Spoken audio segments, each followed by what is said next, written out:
Good morning प्यारे बच्चों, मैं हूं आपकी एजुकेटर पूर्णिमा और हम करेंगे वर्कशीट नंबर 22। सब्जेक्ट आपका सामाजिक विज्ञान है, कक्षा है 8वीं और डेट है 14 दिसंबर। जब जनता बगावत करती है 1857 और उसके बाद।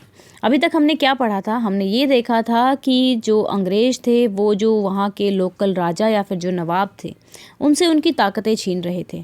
जो एडोप्टेड सन थे यानी कि जिनको गोद लिया गया था, उन लोग जो बच्चे गोद लिए जा रहे थे उनको उनके उत्तराधिकारी ना मानकर उनके राज्य को अपने में मिला रहे थे। तो इस बात से भी लोग नाराज़ थे।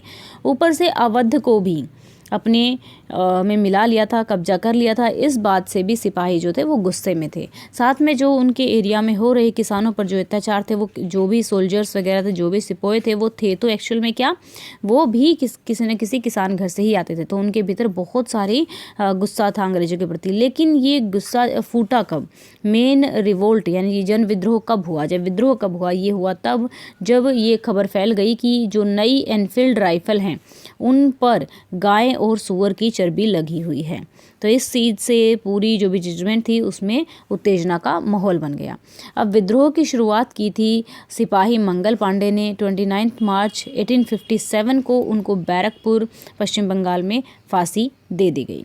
कुछ दिनों के बाद 9 मई को मेरठ में जो 85 सिपाही थे, ठीक है, उन्होंने अभ्यास करने से इनकार करने के कारण उन्हें नौकरी से निकाल दिया गया और अफसरों का हुक्म न मानने के आरोप में 10-10 साल की सजा भी दी गई। अगले ही दिन 10 मई को सिपाहियों ने मेरठ की जेल पर धावा बोलकर वहां बंद सिपाहियों की उनको आज़ाद करा लिया।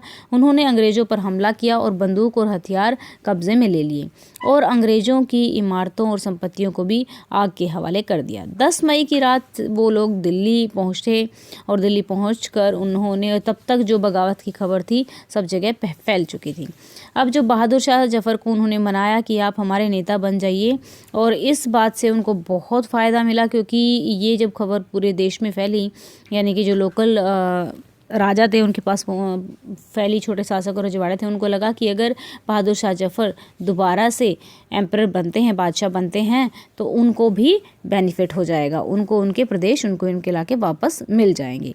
ठीक है, अब नेक्स्ट है बगावत फैलने लगी। अंग्रेजों को इस घटना की उम्मीद नहीं थी। उन्हें लगता था कि कारतूस के मुद्दे जो है थोड़े ही टाइम बाद क्या हो जाएगा, शांत हो जाएगा। लेकिन बादशाह के समर्थन के बाद स्थिति रातों रात बदल गई। दिल्ली से अंग्रेज के पैर उखड़ने के एक हफ्ते बाद विद्रोह का सिलसिला ही शुरू हो गया। एक के बाद एक रेजिमेंट सिपाहियों ने विद्रोह कर दिया और वे दिल्ली, कानपुर, लखनऊ जैसे मुख्य बिंदुओं पर दूसरी टुकड़ियों का साथ देने निकल पड़े। उनकी देखा देखी जो कस्बे और गांव के लोग थे वो भी बगावत के रास्ते चलने लगे। स्थानीय नेता थे, जमींदार थे, मुखियों के पीछे संगठित हो गए। ये लोग अपनी सत्ता स्थापित करने और अंग्रेजों से लोहा लेने को तैयार थे। कानपुर से स्वर्गीय पेशवा बाजीराव के दत्तक पुत्र, दत्तक कौन होता है? जो गोद लिया गया था, नाना साहिब ने ब्रिटिश सैनिकों को शहर से खदेड़ दिया। लखनऊ से नवाब वाजिद अली शाह के बेटे बिरजिस कदर को नया नवाब घोषित कर दिया गया। उनकी मां बेगम हजरत महल ने अंग्रेजों के खिलाफ विद्रोह को बढ़ावा देने में बढ़ चढ़कर हिस्सा लिया। झांसी में रानी लक्ष्मीबाई ने नाना साहिब के सैन्यपति तात्या टोपे के साथ मिलकर अंग्रेजों को चुनी थी। तो यहाँ पे आपको ये याद रखना है कि कौन सा किस ने कहाँ से अगुवाई की थी। ठीक है स्टूडेंट्स, तो चलिए अब हम क्या करते हैं, अब हम करते हैं क्वेश्चंस। सन 1857 के विद्रोह के क्या कारण थे?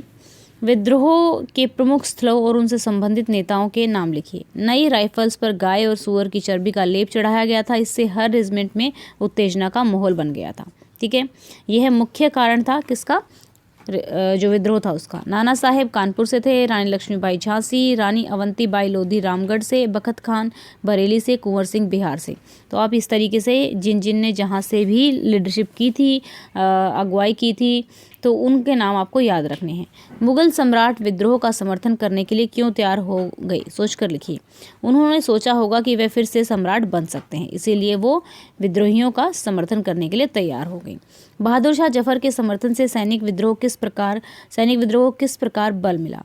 सभी स्थानीय शासकों ने सोचा कि अगर बहादुर शाह फिर से शासन करेंगे तो वे एक बार फिर से अपने प्रदेश वापस पा सकते हैं, जो उनका क्षेत्र है उस पर राज्य कर सकते हैं।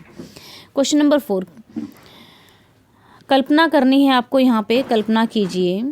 ठीक है, इसको पूरा लिख लिए। कल्पना कीजिए कि आप कंपनी की सेना में सिपाही हैं। विद्रोह के बारे में आप अपने विचार लिखिए।